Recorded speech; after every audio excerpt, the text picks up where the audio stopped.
안녕하세요. 스포츠24 류주연입니다. FIFA A매치에서 브라질이 프랑스를 꺾고 자존심을 회복했습니다. 특히 브라질은 98년 프랑스 월드컵 결승전에서 참패를 서륙해서 더 의미가 컸다고 하는데요.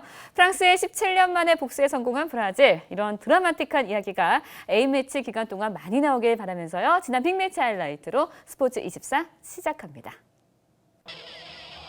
바르셀로나가 라이벌 레알 마드리드를 이겨 선두를 지켰습니다. 선제골은 바르셀로나의 마티우가 가져갔습니다. 메시의 프리킥이 결정적이었습니다. 전반 31분 레알 마드리드의 동점골이 나왔습니다. 호날두의 득점입니다. 모드리치의 공을 받은 벤제마의 도움 패스가 인상적이었습니다. 후반 12분 바르셀로나의 알베스가 문전 앞으로 길게 연결합니다.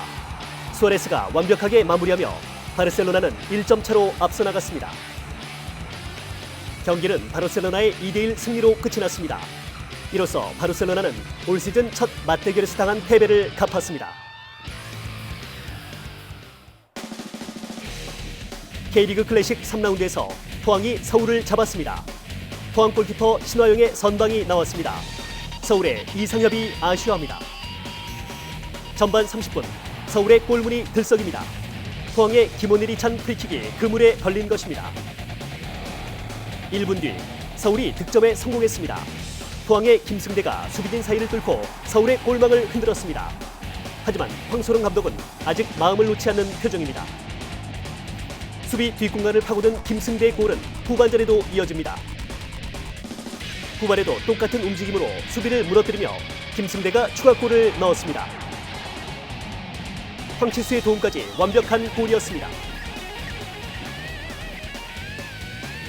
포항은 후반 막판 서울 윤주태에게 한 골을 내줬지만 결국 서울에 기막 3연패의 수모를 안겨줬습니다. 뿐만 아니라 포항은 지난 시즌의 복수도 성공하며 리그 5위로 도약했습니다.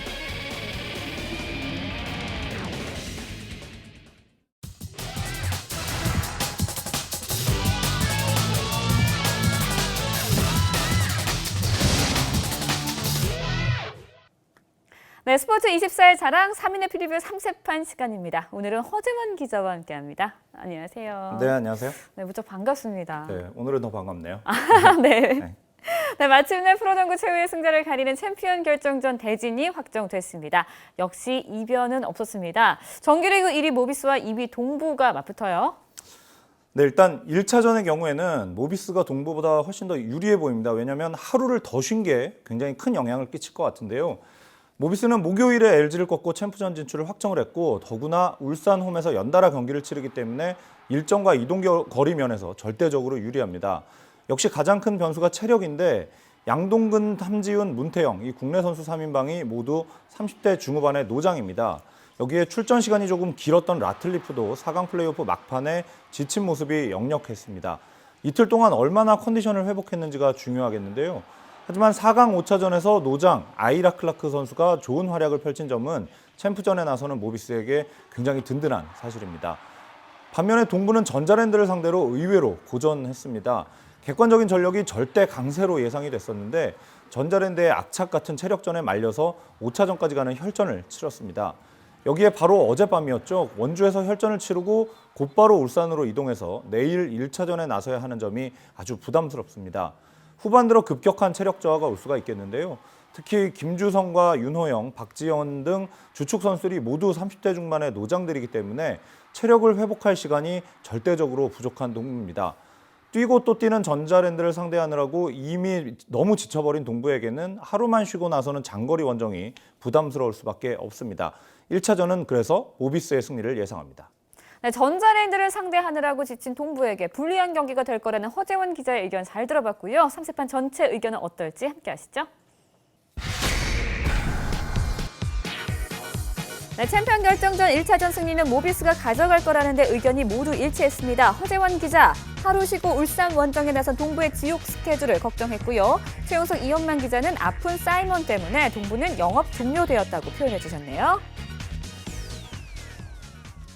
네, 이번 농구 플레이오프 5글자로 요약을 한다면요. 이렇게 말할 수 있을 것 같습니다. 끝까지 간다. 끝까지 가서 살아남은 모비스와 동부. 허재원 기자, 어느 팀에 좀 힘을 실어주고 싶으세요? 네, 프로농구 역사상 4강 플레이오프 승부 두 쪽이 다 5차전까지 간 게 이번이 처음입니다. 네. 그만큼 모비스와 동부 두 팀 모두 체력이 바닥을 보이고 있는 상황입니다. 7전 4선 승제로 열리는 이번 챔피언 결정전이 정신력 시리즈다 이렇게 불리는 이유인데요.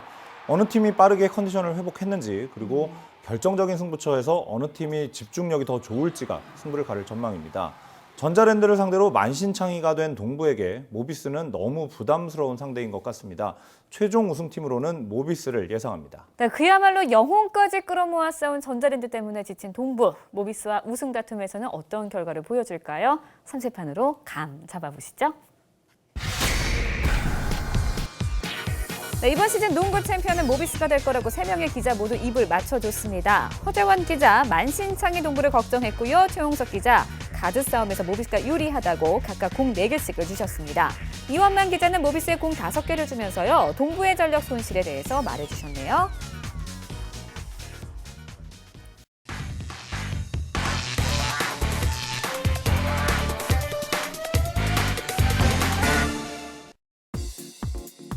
네, 야구 팬들 오래 기다리셨을 겁니다. 따뜻한 날씨와 함께 프로야구의 계절이 돌아왔습니다. 오늘부터 팀당 144경기씩 경기가 벌어지는데요. 안승훈 기자, 오랜만에 뵙겠습니다. 네, 안녕하십니까. 네. 예, 겨울에 잘 지내셨습니까? 회식을 많이 하신 것 같아요. 조금 예, 살이 조금 좀 찌신 것 아니, 같고. 회식이라기보다는 네. 좀 뭐 기사 작성이 많았고요. 예, 뭐 앉아서 많이 활동하다 보니까 네. 조금 올라온 느낌이 없지 않아 있습니다. 예. 자, 일단 올 시즌에는 삼성의 통합 5연패냐, 그리고 이 KT 합류로 19단 체제로 벌어지지 않습니까? 예. 어떤 이슈가 더 관심이 쏠리나요? 두 이슈 모두 야구 팬들이 관심을 갖는 부분이죠. 그런데 네. 저는 삼성의 통합 5연패가 과연 가능할까? 네. 상당히 좀 주목을 하고 있는데요. 삼성이 일단은 그 강팀이라고 꼽히는 거는 그 전력의 변수가 별로 없어요, 사실은. 네. 그러니까 뭐 타력이나 아니면 마운드나 수비력에서 전체적으로 이제 저 전력 누수 여지가 별로 없다는 건데요. 저는 올해는 조금 어려운 시즌이 될 수 있다. 네. 예, 좀 위기가 올 수 있다고 이렇게 보고 있거든요. 일단은 불펜의 변화가 있다는 거예요. 삼성 야구가 어떻게 보면은 불펜이 여태까지 그 매 시즌 다른 팀에 비해서 좀 경쟁력이 상당히 지키는 야구를 그렇죠. 했죠. 예, 됐죠. 그런데 불펜에서 뭐 잘 아시다시피 FA 시장에서 배영수랑 권혁 선수가 나갔는데요. 일단 권혁 선수는 불펜에서 빠진 게 네, 됐고요.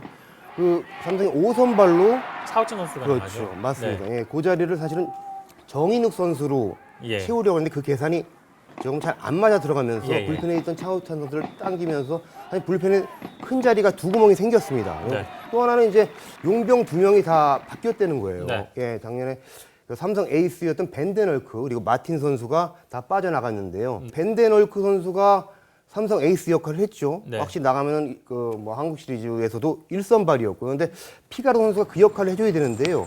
일단 시범 경기에는 상당히 안정적인 모습을 보였습니다. 그런데 다른 한 자리도 클로이드 선수가 있는데 시범 경기에서 클로이드 선수는 살짝 불안했습니다. 8이닝 동안 10회 실점을 했거든요. 일단 뭐 적응을 하면서 좀 달라질 여지는 있습니다만 불펜 그 용병이라는 건 사실은 벤치에서 정확히 계산을 하고 들어가기 힘든 부분이거든요. 네. 그 부분에서 좀 누수가 생긴다면은 삼성이 상당히 물음표를 달고 어떻게 우승 도전을 하게 되지 않을까 이렇게 싶습니다. 그렇다면 이 삼성의 아성을 무너뜨릴 팀은 혹시 어느 팀이 될 것인가라도 관심이 끌고 있는데 많은 전문가들은 SK, 예. 넥센, 뭐 두산, LG 정도를 보고 있는 것 같아요. 네, 맞습니다.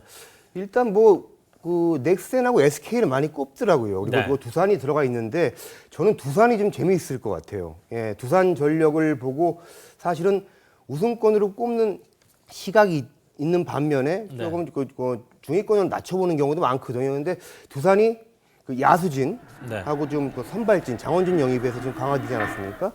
그 두 포인트를 보면은 삼성에 비해도 좀 손색이 없죠. 그런데 그 두산의 물음표는 역시 불펜이에요. 네. 그러니까 지난해 마무리를 했던 이용찬 선수가 군입대를 했고요. 정재훈 선수 롯데로 가고요. 정재훈 선수 롯데로 갔죠. 신진급 선수들이 이제 예, 불펜을 맡게 그렇습니다. 되는데요. 일단 승리조라고 하면은 일단 마무리 윤명준 선수를 제외하고 김강률 선수 그리고 네. 장민익 2m 7cm의 장신이죠. 네네. 장민익 그리고 함덕주 선수가 들어가는데요. 삼성의 2004년, 2005년이 떠올라요. 네. 그 애가 무슨 애냐면 여러분 그 잘 아시는 삼성 지키는 야구에 어떻게 보면 하면 떠오르는 얼굴들은 오승환 선수, 네. 그리고 뭐 권혁 선수, 뭐 권호준 권호준 선수 선수 있었고요. 이런 네. 선수들이 그때 나옵니다. 사실은 그때도 네. 사실 삼성에서 그런 선수들이 검증된 선수는 아니었거든요. 네. 근데 일시에 이런 선수들이 그 1군 주전력으로 올라오면서 삼성이 야구 색깔이 바뀌고 뒷문이 든든해졌거든요. 네. 근데, 두산도 올해 그럴 여지가 있다. 그 불펜에서 골든 세대가 태어날 여지가 있다고 보고요. 만약에 그게 그 계산 밖에서 보는 계산 이외의 전력이 가세된다면은 네. 두산 이미 상당히 세지겠죠. 그래서 저는 두산에 어떻게 보면 튀어오를 수 있는 그런 여력은 가장 많은 팀 두산이다. 네. 또 여러 가지 관심사 중에 가장 또 눈길을 끄는 것이 바로 한화의 성적입니다. 네, 야신이라고 불리는 김성훈 감독이 새롭게 지휘봉을 잡고 새로운 팀으로 이제 탄생을 했는데 시범 경기에서는 아쉽게도 최하위를 기록했어요. 예. 그것이 하나의 본 모습일까? 예. 아니면 본 모습이 아직 나오지 않은 것일까? 예. 어떻게 생각하십니까? 밖에서 그렇습니다. 낙관론하고 비관론이 있는데요. 낙관론을 볼 것 같으면 김성근 감독이 일단 80년대 초반에 오비베어스 사령탑을 할 때부터 해서 뭐 태평양 그리고 이제 쌍방울, 네.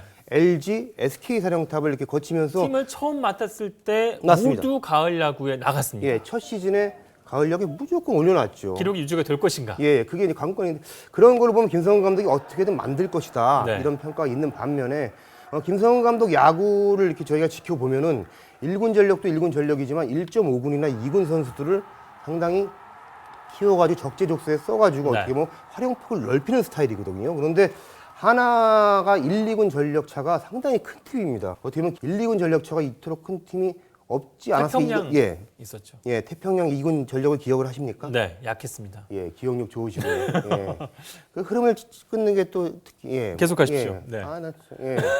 그런데요, 하여튼 그런 점 지적들을 많이 하고 있는데요. 예. 그런 걸 어떻게 보면 좀 그래서 그 선수들이 김성훈 감독 용병수를 따라줄 수 있을까 이런 의문점을 품는 시각도 있습니다. 저는 어떻게 생각하느냐? 네. 저는 그래도 김성훈 감독 근데 한화가 그 5강 안에 어떻게든 진입하지 않을까 이런 전망을 하고 많은 있습니다. 전문가들의 예상과 좀 다른 생각이십니다. 글쎄요, 한 2주나 3주, 한 달 정도의 시리즈라면 하나가 4강 가는 거에 대해서 저도 그 전망을 좀 비관적으로 보겠는데 144경기라는 네. 점이죠. 근데 어떻게 보면은 감독의 시즌 운영하고 계산하는 그런 거에 대해서 시즌 전체 어떻게 보면 그 사이클이 많을 텐데요. 그래서 보면 장기전에서는 하나 자체에 어떻게 보면 승부수를 어떻게 만들지 않을까 이렇게 네. 보여지고 있습니다. 일단 올해 좀 주목할 만한 어떤 유망주라든가 많은 팬들이 잘 모르고 있는 선수 중에 이 선수가 올해 좀 사고를 칠 것 같다. 어떤 선수 좀 볼 수 있겠습니까? 저 먼저 한번 얘기해 볼까요? 저는 아까 이전에도 좀 얘기를 했지만요. 두산의 그 불펜 승리조에 들어가는 김강률 선수. 네. 이 선수가 캠프에서부터 153에서 154kg 156까지 나왔어요. 시범 경기에서. 강속구를 뿌리더라고요. 근데 네. 이 선수가 강속구를 예전부터 던졌던 투수인데 벌써 9년 차입니다. 제구가 안 됐잖아요. 제구가. 제구가 안 돼가지고 상당히 뭐 대막 임박해서는 이제 1군 전력에 못 들어오고 그랬는데요. 투구 폼이 굉장히 간결하게 바뀐 것 같더라고요. 투구 폼을 지난 그 겨울에 네.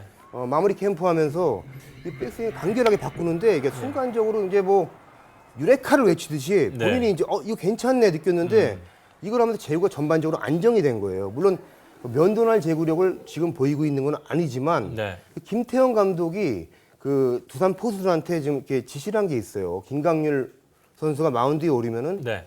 보통 포수들이 이게 미트를 대지 않습니까? 네네. 카메라 좀 이렇게 뭐 보이나요? 네. 이게 미트를 보통 해가지고 뭐 바깥쪽 낮은 코스면 예. 이렇게 이거 좀 어떻게 보면 아주 세부적으로 미세하게 대주죠. 근데 유희관 선수 같은 경우에. 맞습니다. 김강률 선수가 올라오면 될 수 있으면 탄착점을 넓게 잡아줘라.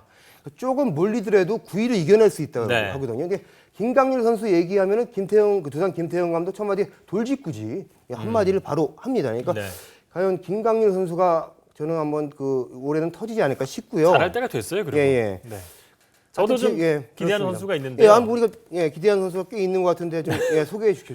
저는 이제 예. 일단 신생팀 KT의 에이스로 평가받고 있는 박세웅 선수요. 박세웅 선수요. 네. 시범 경기에서 11이닝 동안 무실점이었습니다. 맞습니다. 이 떨어지는 공이 굉장히 날카롭고 예. 기자회견장에서 유준일 감독이 가장 탐내는 선수다. 공개적으로 밝힐 정도로 굉장히 구위가 좋고요. 예. 또 한 명의 선수는 타자 쪽에서 삼성 팬들은 뭐 이 선수가 퓨처스리그 뛸 때도 따라다녔더라고요. 예. 구자욱 선수가 구자욱 선수요. 예. 또 큰 주목을 받고 있는데요. 예. 이승엽 선수가 굉장히 닮은 외모, 예. 또 비슷한 실력. 제가 오키나와 캠프에서도 두 선수를 이제 같이 이제 카메라 앞에서 섭외를 해서 좀 예. 얘기도 나눠보고 했는데 이미 뭐 실력은 시범 경기를 통해서 이제 입증을 받았고요. 또 야구를 대하는 자세도 굉장히 진지하다고 알려져 있습니다. 팬들은 이제 보통 야수였던 기능을 얘기할 때 5툴 선수가 예, 그렇죠. 이제 최고 선수 예. 치는데 예. 이 6툴 선수라고 합니다. 예. 5가지 기능에다가 잘생긴 얼굴까지 해서 예. 그렇게 얘기를 하는데요. 예. 본인도 뭐 의식은 하지만 크게 개의치 않는 것 같습니다. 지금 야구만 보이고 야구에 집중하는 모습을 보이고 있고요. 제가 오키나와에서 주의 깊게 봤던 것이 이 배팅 게이지에서 이승엽 선수가 배팅을 할 때 유심히 봤더니 뒤에서 이 빈 스윙을 하고 있어요. 그런데 이승엽 선수가 타격을 할 때 똑같은 타이밍에서 이 배트를 휘두르고 있었습니다. 이승엽 선수의 어떤 그런 타이밍이라든가 타격 자세를 좀 배워보겠다라는 그런 진지한 자세가 누가 시키지도 않았는데 예. 그냥 놀라워 보였고 올 시즌에 아마 좋은 활약을 펼칠 것으로 예상을 합니다. 그 장면을 담았군요. 다 맞죠. 예. 자, 이제 야구가 개막을 합니다. 개막전부터 취재를 이제 다니실 텐데 개막전은 어떤 경기 좀 관심을 가지고 봐야 할까요? 네, 여러 경기가 보이는데 저는 그 목동구장에서 열리는 네. 넥센 하나전이 상당히 궁금합니다. 네. 예. 영혁 감독이 지난 2년간 넥센을 이제 강팀으로 이제 올려놓지 않았습니까? 근데 그 넥센 영경혁 감독하고 하나의 김성근 감독하고 닮은 듯? 다르죠. 예, 다르죠. 예, 근데 많이 다르죠. 예, 다른 점 저는 닮은 점에서 더 많이 보여요. 사실. 그렇습니까? 예, 다른 점이라면 훈련 스타일이 많이 다르죠. 네. 예, 어떻게 보면 그 영경혁 감독은 휴식에 상당히 비중을 두는 네. 스타일인데요. 예, 그 두 감독이 공통점이라면은 잠이 상당히 없습니다. 네. 예, 새벽 2시나 3시 야간 경기라고도 그쯤에 그 잠자리 드는 걸로 알고 있거든요. 영경 감독이 살이 안 찌죠, 그래서. 예, 맞습니다. 그래서 영혁 감독은 경기 끝난 뒤에도 그날 경기 동영상을 다 보고 이제 3시쯤 잠자리에 드는 걸로 알고 열심히 있고요. 연구하고 분석한다는 점은 이제 닮은 점이네요. 예, 김성훈 감독도 수면 시간이 그쪽보다 동영상을 보는 건 아니지만 데이터라든가 네. 이제 뭐 다음날 경기 오도 같은 거를 이제 짜면서 그런 걸로 알고 있는데요. 그런 어떻게 보면 왠지 지략 대결이 됐나요? 네. 지략 대결이 예, 제가 벤치에 영경혁 감독, 김성훈 감독 기운에 눌리네요. 네, 네. 예. 그러니까 잠을 좀 줄이세요. 예, 저는 잠을 너무 많이 많은 자니까. 기자로 잠을 많이 자는 예, 기자로 예. 손꼽히는 건 사실인데요. 오늘 이런 흐름은 상당히 마음에 안 듭니다. 예, 하여튼 기대가 됩니다. 네. 야구 팬 여러분, 겨울에 야구에 대한 갈증을 많이 느끼셨을 텐데 이제 뭐 오늘부터 개막을 하니까 오늘 굉장히 올 시즌 굉장히 재미있을 것 같습니다. 야구를 좀 만끽하셨으면 좋겠습니다. 오늘 말씀 고맙습니다. 예, 자주 뵙겠습니다. 네. 예.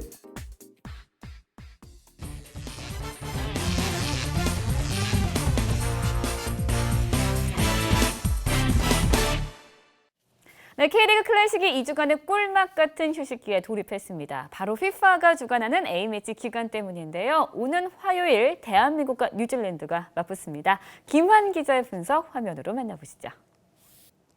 한국 대표팀은 몸 상태가 100%가 아닌 선수들이 많은 상황입니다. 일단 김진수가 이미 이탈한 데다가 김영권, 김창수, 지동원도 몸 상태가 100%가 아닙니다. 김은선 선수는 팀 경기에서 탈진을 해가지고 일단 우즈벡전은 결장하고 이후에 대표팀에 합류해 훈련할 것으로 예상이 돼 있습니다. 그럼에도 불구하고 한국이 유리한 건 딱 3가지 이유입니다. 손흥민, 그리고 홈 경기, 차두리의 은퇴식 이 3가지인데요. 특히 차두리는 우즈벡전 이후에 대표팀에 합류해 훈련을 하는데 동생들이 차두리 선수의 은퇴식을 승리로 장식해주겠다는 각오가 대단한 상황입니다. 뉴질랜드의 전력도 생각보다 강하지 않다고 보셔도 될 것 같습니다. 유럽에서 뛰는 선수가 일부 있지만 위협적이진 않습니다. A매치 전적만 봐도 2013년 9월 6일 사우디전 승리 이후 3무 6패로 굉장히 부진합니다. 최근에는 태국에 0대2로 졌는데요. 뉴질랜드의 월드컵 예선 상대가 솔로몬 제도, 타이티 등 아무래도 약체팀이다 보니까 실전이 조금 약할 수밖에 없는 팀으로 분류되고 있습니다. 네, 대한민국의 승리에 올인 나왔습니다. 그 이유도 다양한데요. 김재형 기자, 둘이 형을 위해라고 해주셨고요. 김동환 해설가는요. 기가 팍팍, 기가 산 한국의 스피드를 강점으로 뽑아주셨습니다. 김환 기자는 한국의 홈 경기임을 내세워주셨네요. 잉글랜드 대표팀이 큰 변화를 앞두고 있습니다. 프리미어리그에서 스타로 떠오른 공격수죠. 해리 케인이 대표팀에 처음으로 합류하면서 새로운 바람이 불고 있는데요. 호지슨 감독은 루니와 케인이 투톱을 서겠다고 밝힌 바 있습니다. 아무래도 잉글랜드 내부에서도 기대감이 매우 큰 상황인데요. 중원에는 최근에 절정의 컨디션을 보이고 있는 맨체스터 유나이티드의 미드필더 마이클 캐릭이 준비 중입니다. 안정감 면에서도 큰 점수를 받고 있다고 할 수 있겠습니다. 반면 이탈리아에는 공격진의 무게감이 조금 떨어집니다. 실력이 나쁘다는 게 아니라 최근 소속팀에서의 컨디션이 좋지 않은 선수들로 구성이 돼 있기 때문인데요. 사우스햄프턴의 펠레, 도르트문트의 임모빌레 등이 공격진의 문제점으로 좀 지적이 되고 있는 상황입니다. 게다가 앞선 경기 일정이 잉글랜드와 이탈리아가 조금 차이가 있습니다. 잉글랜드는 일단 리투아니아, 이탈리아는 불가리아와 유로 예선 경기를 치르는데 경기 시간으로 봤을 때 잉글랜드가 하루 정도 유리한 상황입니다. 체력적으로 앞서 있는 잉글랜드가 앞선 경기를 할 가능성이 꽤 큽니다. 네, 승무패 한 표씩 사이좋게 나왔습니다. 김재영 기자는 부상병 속출 괜찮아요? 잉글랜드 라면서 이탈리아 편을 들어주셨고요. 김동완 해설가 두 팀 모두 풀전력의 아님을 강조해서 무승부를, 김한 기자는 케인과 루니 조합을 기대한다면서 잉글랜드의 손을 들어주셨습니다. 다음은 네덜란드와 스페인의 3세판입니다. 네덜란드 대표팀에는 악재가 겹치고 있는 상황입니다. 판페르시와 로번이 동시에 부상에 빠지면서 공격진의 무게감이 확 떨어졌습니다. 이 두 선수는 브라질 월드컵에서 네덜란드의 4강 진출을 이끈 공격 듀오인데요. 이들이 한꺼번에 빠지면서 다른 선수들의 어깨가 무거워졌습니다.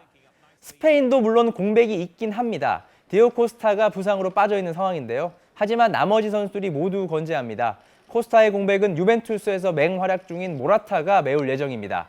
이 밖에도 이니에스타, 카솔라, 다비드 실바 등이 모두 좋기 때문에 네덜란드보다는 훨씬 나은 경기력을 보일 가능성이 꽤 큰 상황입니다. 네, 전문가들은 스페인 승리로 의견 일치했고요. 김재영, 김한 기자 해설평까지 같았습니다. 페르시, 로번 빠진 네덜란드를 걱정했고요. 김동완 해설가는 최전방이 의문이라면서 스페인을 응원해 주셨습니다. 네, 계속해서 지난주 3세판 결과도 함께 하시죠. 김동완 해설가가 적중률 깡패로 등극했습니다. 바르셀로나, 맨유, 포항의 승리를 모두 마쳤습니다. 김재영 기자는 K리그에 강했고 김한 기자는 해외 리그에 강했는데요. 이번 주는 골고루 적중률을 높여서 3명의 전문가 모두 강한 남자로 돌아왔으면 좋겠네요. 다음은 농구 3세판 결과입니다. 챔피언 결정전의 티켓은 모비스와 동부가 가져갔습니다. 덕분에 기자들도 전자랜드와 함께 와르르 무너졌네요. 동부는 과연 계속 웃을 수 있을까요? 다음 주를 기대해 주세요. 네, 그라운드바 기자들의 한 줄평 이렇게 치열합니다. 3세판 다음 주도 계속됩니다.